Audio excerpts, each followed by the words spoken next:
Let me ask you something directly. When you look at your marketing right now, do you actually know whether it's working? Or are you reacting to how it feels this week? Because there is a huge difference between this just needs more time and this is broken. And when I say broken, I don't mean dramatic or catastrophic. I mean something underneath isn't aligned. Your message, your audience, your offer, and your channels aren't reinforcing each other. So effort isn't building stability. If you misread that, you either interfere too early or you spend months pushing something that was never properly set up. So in this video, I'm going to walk you through 6 signals I'd check if we were properly diagnosing whether your marketing is broken or whether it simply needs patience. One of them is the one people consistently misjudge, so stay with me. If we haven't met, hey, I'm Stephen, and this channel is about helping you understand marketing properly so you can make confident decisions instead of reactive ones. So let's jump in and diagnose this calmly. Let's start with signal 1. This one is especially useful if you've ever struggled to clearly explain why you're doing what you're doing. Forget metrics for a moment. If I asked you, why are you posting on that platform? Why are you running that ad? Why are you sending those emails? Could you answer me clearly? Not because that's what people do, but something like, we use Instagram to build awareness with local customers. We run paid ads to drive one specific offer. We use email to move warm leads toward booking. Each channel should have a defined job. If you hesitate or you answer vaguely, that doesn't automatically mean your marketing is broken, but it might mean parts of it don't have a clear purpose. And when a channel doesn't have a defined role, one of 2 things usually happens. It drifts or it tries to do everything. Drift means inconsistent posting, inconsistent messaging, and no real outcome. Trying to do everything means you're expecting one platform to create awareness, nurture trust, and close sales all at once. Both create friction. Marketing works best when each part supports a specific stage of the journey. If you can't clearly explain the role each channel is playing, that's your first signal. Let's move to signal 2. This one is about consistency, and it catches a lot of people out. Look back at your last 3 months of marketing. Not yesterday, not last week, 3 months. If someone discovered you today and scrolled back through your content, your website updates, your offers, would they clearly understand what you specialize in? Or would it feel like your focus keeps shifting? For example, one week you're emphasizing price, the next week you're emphasizing a premium service. Then you're speaking to startups, then you're speaking to corporate businesses. Even if each message makes sense on its own, the overall picture can become unclear. Here's why that matters. Repetition builds recognition. Recognition builds trust. Trust makes decisions easier. If your messaging changes too often, even slightly, your audience has to keep recalibrating who you are and what you stand for. And when people have to keep recalibrating, they hesitate. That hesitation often gets misread as marketing isn't working, when in reality, it hasn't been consistent long enough to build familiarity. This is where impatience creeps in. You think this angle isn't landing, so you change it. But sometimes it hasn't landed because it hasn't been repeated enough. So you ask yourself, if someone reviewed your last 90 days, would they see a clear theme running through it? Or constant adjustment? If it's constant adjustment, that's your second signal. Now, let's look at signal 3. This one is simple to check. Think about how your sales actually behave. Do they mostly happen when you're actively pushing? For example, you launch something, sales increase. You send a strong email sequence, inquiries jump up. You post heavily for 2 weeks, things move. And when you ease off, it goes quiet. If that cycle feels familiar, pay attention. That doesn't mean your marketing is failing, but it does tell you something important. It suggests your marketing creates attention in bursts, not steady demand. Steady demand means people already understand who you are and what you offer before you push anything. They've seen you, they recognize you, they're thinking about you. When demand is steady, sales don't disappear the moment you pause activity. When demand isn't steady, everything depends on force. There's nothing wrong with campaigns, but if your business only moves when you apply pressure, you don't yet have baseline demand. And baseline demand is what makes marketing feel lighter over time. So ask yourself honestly, if you stopped actively pushing for 30 days, would sales dip slightly or would they disappear completely?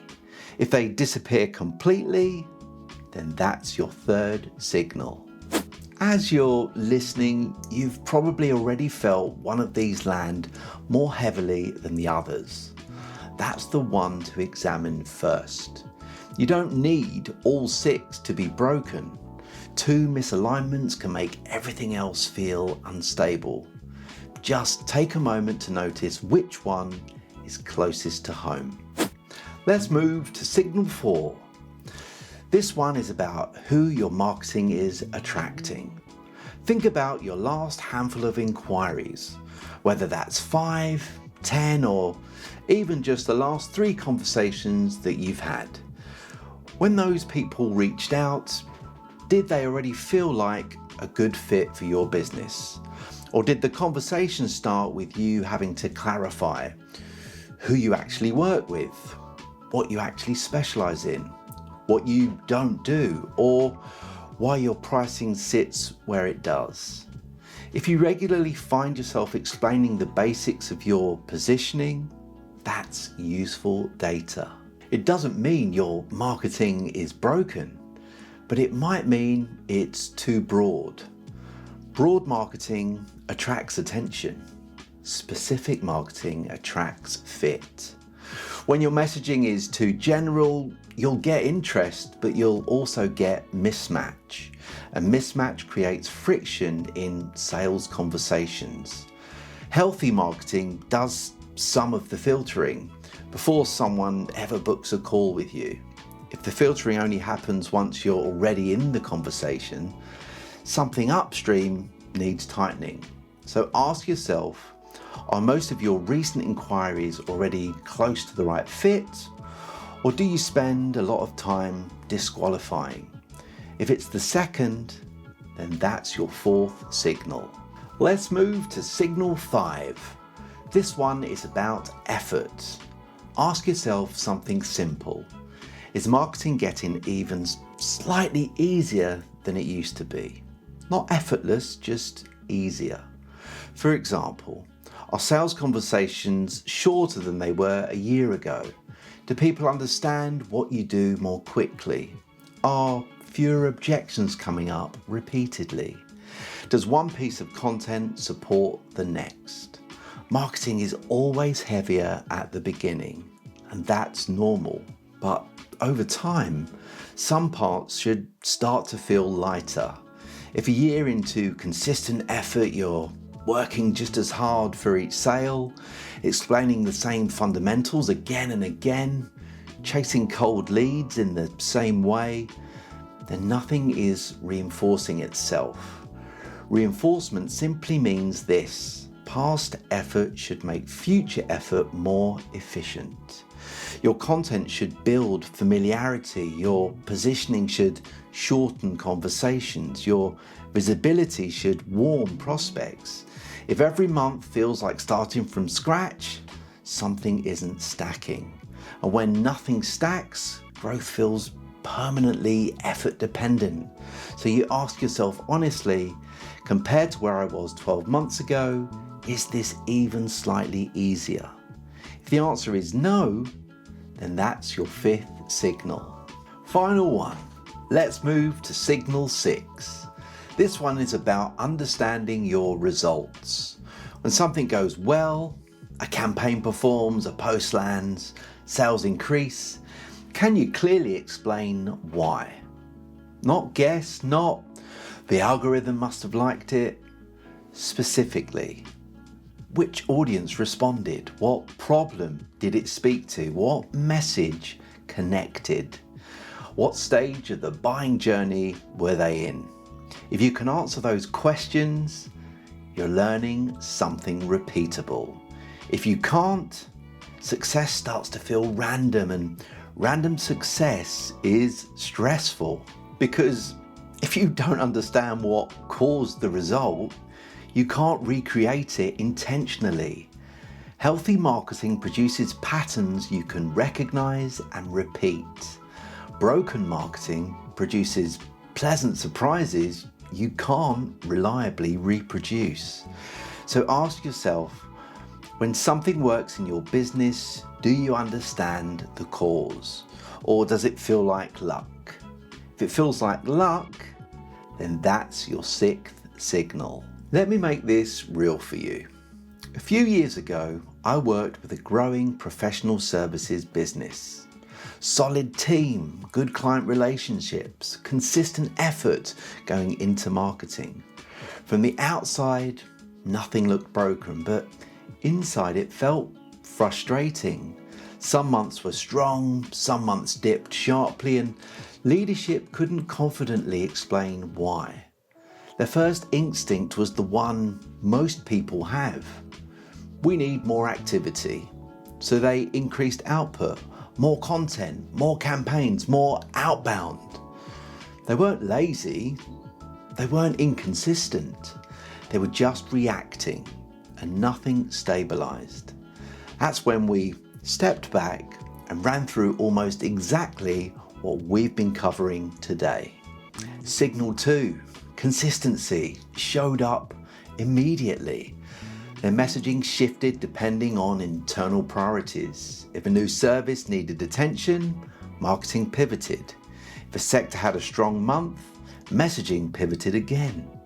Individually, each message made sense. Collectively, it blurred what they were known for. Then we've got signal 3, revenue. Revenue only really moved when leadership personally pushed outreach. When they eased off, inquiry slowed dramatically. That told us demand wasn't building on its own. Then signal 4, inquiries. They were coming in, but they weren't consistent in profile. Some were ideal, some were far outside scope. Sales conversations were longer than they should have been because positioning wasn't doing enough filtering up front.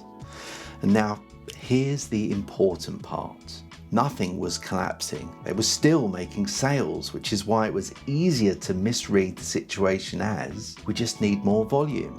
But the issue wasn't effort, it was misalignment. So instead of increasing activity, they did something uncomfortable. They narrowed. One defined audience, one clear positioning, one repeated message. And they committed to it for 90 days without flinching.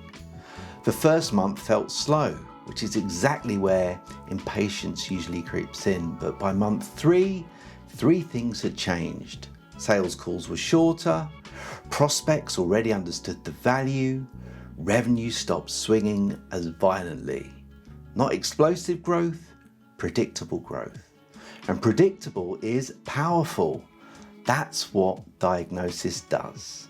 It stops you throwing effort at symptoms and forces you to fix the underlying misalignment. Now, I don't share that example to suggest you need to overhaul everything. In fact, it's quite the opposite. Most marketing isn't broken in a dramatic way. It's just slightly misaligned. And slight misalignment, left unchecked, creates constant friction. What the 6 signals do is give you something calmer than instinct. They give you perspective. So here's what I'd encourage you to do. Don't change anything tonight. Don't redesign your website. Don't rewrite your offers. Just step back and look at your last 90 days through those 6 signals: intent, consistency, revenue, inquiries, effort, and understanding. You don't need all 6 to be perfect. You just need to identify where friction keeps repeating. If most of them are healthy, you're probably being impatient. If 2 or 3 are misaligned, you've found your leverage point. And leverage is far more powerful than volume. Now, in the next video, we're going to look at something that directly affects how people misread signal 3, revenue. Because boosting posts or jumping into paid ads too early can distort what's actually happening underneath. And if you misinterpret that, you can convince yourself your marketing is broken when it simply hasn't been structured properly yet. So make sure you're subscribed for new videos every Monday and Thursday, and I'll see you in the next one.